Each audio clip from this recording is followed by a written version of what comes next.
Did you know that this is a Hypebeast era for dart blasters? It really is, and we're going to talk about that here today, show you some examples, and do all kinds of crazy speculation and discussion about this. And by the way, if you are a person who really likes Nerf or foam dart blasters or even just Hypebeast stuff, you might want to consider subscribing to this channel, liking this video, and getting the notifications, because I'm going to be talking more about this stuff in the future as it happens, because I don't see this trend going anywhere. And let me know what your thoughts are about this trend in the comment section below. The very first designer custom Nerf blasters that were really ever created were the people who are the fans of Nerf, the Nerf community, the Nerf internet community, however you want to talk about it.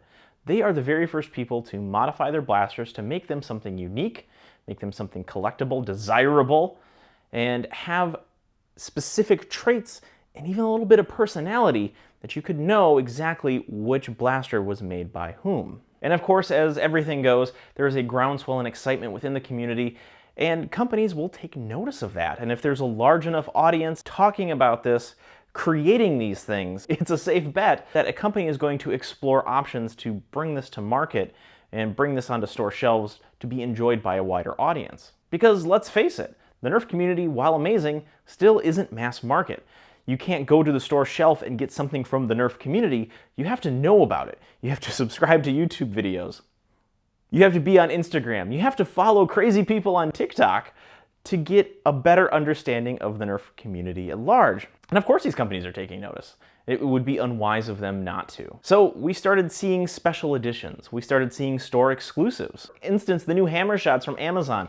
They have 3 incredible repaints, variants of this blaster that is widely beloved by the community. But what if we took it further? What if you made something limited? What if you made something tied in to other culture, other communities that have popped up on the internet?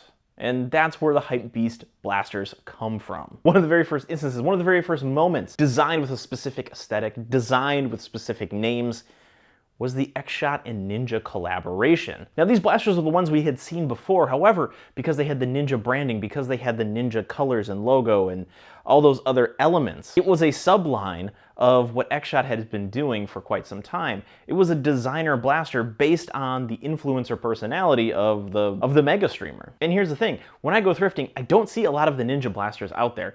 By this point in time, I felt I would have seen maybe a couple of them, maybe a few Reflex 6s, but nothing. Nothing of the Ninja line has really crossed my thrift store view. So that can either mean 2 things. 1, that it didn't really sell all that well and there's not a whole lot to go to thrift stores, or 2, people hung on to them.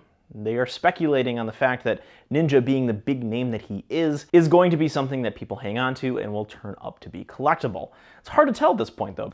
And then Nerf steps in, a company with considerable resources, with considerable pull and weight, and a legion of marketers ready to make the most perfect collaborations that they could possibly do. Because here's the thing, Nerf is tied into our culture, and it's been that way since really the first Nerf ball existed. And it's only gotten bigger. People know the name Nerf all around the world. So it was only natural that Nerf would seek out and collaborate with other top creators, with other top minds, and that's where we see things like the Travis Scott blaster. There has to be one heck of a story behind the AR Goosebumps, because that was an incredibly hyped blaster, and the fact that you could only get it on his merch store, only to be sold out in pre-orders basically within the day, was incredible. The incredible wait for this blaster was painstaking, to say the least. And, well, the reaction was pretty underwhelming. I'm not quite sure what happened there, but the paint application did not match exactly what was on the box.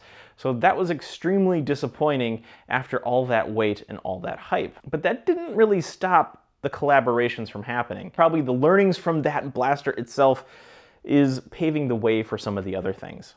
For instance, the Halo MA40 was a one-of-a-kind Halo blaster made for breast cancer awareness. Now this thing was studded out with Swarovski crystal, had a custom paint job, and it looked like an actual bling blaster. This was impossible to get on store shelves. They didn't even make a limited run. They made exactly 1 of them. And it was part of a sweepstakes for people who supported the cause. This was a great idea. You take an existing blaster people were excited about, you take a high-end brand name, and you merge the 2 together and support a good cause.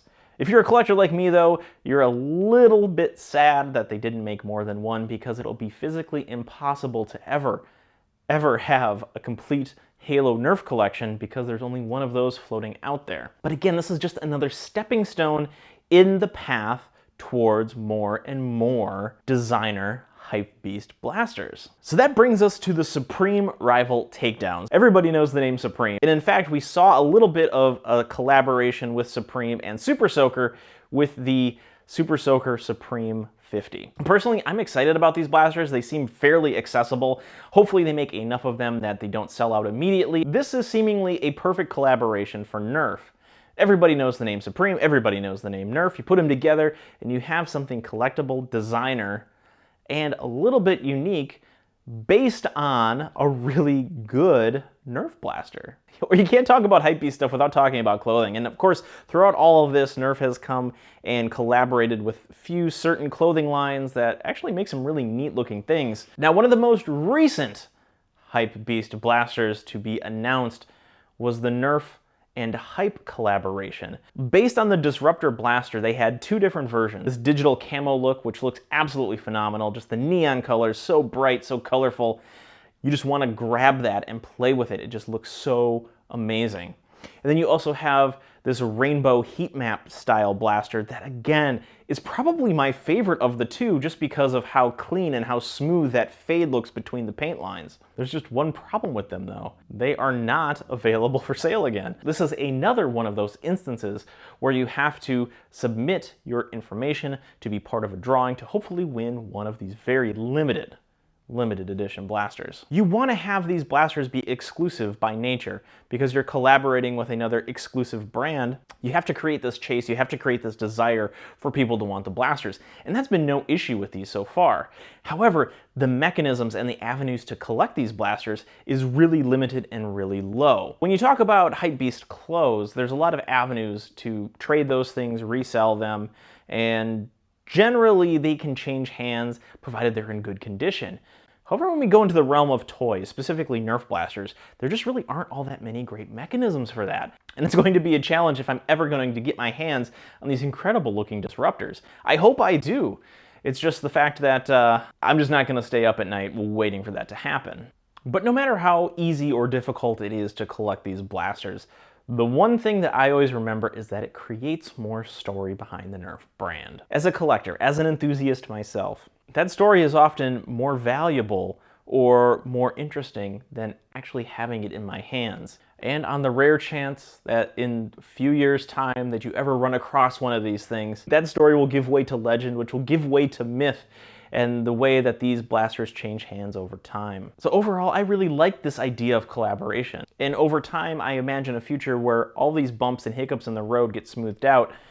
However, for the time being, it's just fun to window shop online and wonder what would happen if I actually got these blasters in my collection. Stay tuned for more videos in the coming weeks.